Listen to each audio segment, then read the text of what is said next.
Ugh, me see magic. You see it too? We poke shiny rock, ask question, and poof, answer smoke appear. It feels like nothing, right? Like wind. But me look behind the magic smoke, and there is a big fire. A very hot fire. Today, we go look behind the smoke. We're gonna see what makes this magic rock so hungry. Come on, let's go look at the fire. So, think about it. You go to your talking rock. You grunt at it, draw me a big furry mammoth. Or maybe tell me a story of the great hunt. And in a blink, the rock draws the mammoth. It feels like nothing happened, right? Just a little flicker on a shiny surface. But what did it cost? What did the rock have to eat to make that picture for you? For just one big question, it costs this. It costs enough fire to make a whole pot of water bubble and scream. Enough to make hot sky water, steam. Whoa, suddenly that magic question, it doesn't feel so light anymore, does it? It feels heavy. Because every single time you ask for a picture or a song, somewhere, a big fire has to burn. And this is the big new thing we must learn. A thought in my head.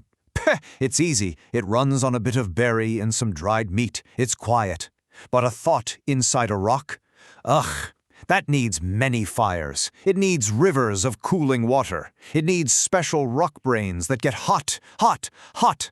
Every single rock thought has a price. It has to eat something real.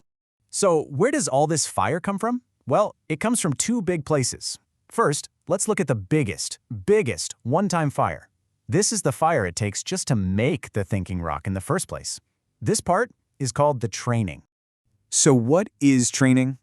Imagine this. It's like you have to show the rock everything. I mean everything. All the stories ever told, all the pictures ever drawn, all the grunts from all the tribes in the whole world. You make that rock stare at all of it for a long time, until its little rock brain starts to see how all the lines and all the dots connect. It does three big things. First, it eats all the stories and all the pictures, a whole world of them. Gulp. Second, it just looks and looks for shapes that are same, patterns. And third, it ties tiny little strings between all the ideas. Billions of them. That's how it builds a whole rock brain from nothing. Grr, look at this. This is what it's like to make just one perfect hammer. A hammer that can do anything. You have to burn a whole forest, not one tree, all the trees. And not for one day, for years. Just for one tool. That is so much fire, so much smoke. Big work for just one rock brain. Okay, but that was just the fire to make the hammer. That's the one-time part. But now we look at part two. What happens every single time we swing the hammer? This is the fire that never stops burning. This is the thinking part. So, inference, that's just the rock doing its job for you. You poke it with a question, it looks at all those billions of strings it made, it follows the strings around to find you the best answer. It is the thinking that it does for you, and it happens every single time. Poke, think, again and again. And look, this shows you the difference right here. Making the hammer is one giant fire. Boom, all at once. But swinging the hammer, that's just a little fire, a little tink. But here's the thing, I swing it. And you swing it. And that other tribe over the mountain, they swing it. Billions of swings every day. And all those little tinks, they add up to become one giant deafening roar. So, where is all this making and swinging happening? It happens in these big, quiet caves. All over the world. But they are man-made caves, and they're full of hot, thinking rocks. And when you realize how many of these caves there are, and how big they are, the real cost is big. It's very big. Get this.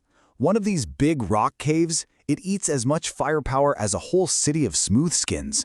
No, not a village, a city.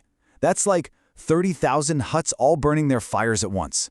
All that power just to keep the rock brains thinking and thinking all day and all night. They never ever sleep. And it's not just the firepower. The rocks, they get so hot, they need whole rivers of water poured on them just to cool down. And pretty soon, the rock brains get old and slow, and what do? We just throw them away and make new ones. It's a huge pile of waste. It really is a thirsty, hungry, messy kind of magic. So, this is the really big thing to get. My brain and your brain, it runs on the power of one tiny little torch. But one single rock brain chip, just one little piece inside that big cave, it needs the power of 20 torches. It just shows how far we have to go, you know? Nature, she is very smart.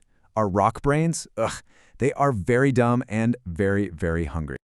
All of this, it leads to a big question for the whole tribe. For our future, we are getting this powerful new magic for sure, but it costs so much. We have to start asking, is this progress worth the price we're paying? And the price, it just keeps going up. Look at this cave drawing. This shows how much firepower the rock brains are going to eat soon. And it's not a slow climb. It goes whoosh, straight up, like a wildfire in a dry forest. We are standing at the bottom of a big, steep mountain right now. And what we do next, that decides how big this fire is going to get. So here is the big problem, right? We are making a new kind of smart. And maybe it will solve big problems for the tribe, you know? Hunger, sickness, all that. But it has a big, hungry belly that never gets full. So the real question is, can the world even feed this new kind of smart? Or does it end up eating everything? And me, I'll leave you with this one last thought to chew on. We want a rock that knows everything, a forever smart rock. But is a forever smart rock worth a forever fire? What is the balance here? That is a question we all have to answer, together. Okay, my head hurt now from all this thinking. If you liked hearing more of my grunts and want to learn more stuff, please remember to poke the subscribe rock. It really helps us out to make more of these. You should tell your friends too. Also, if you like Caveman talk, we have another channel with regular smooth skin talk. You know, in case you're scared of grunts. The link is down there in the mud pit below. Now go think about the hungry rocks.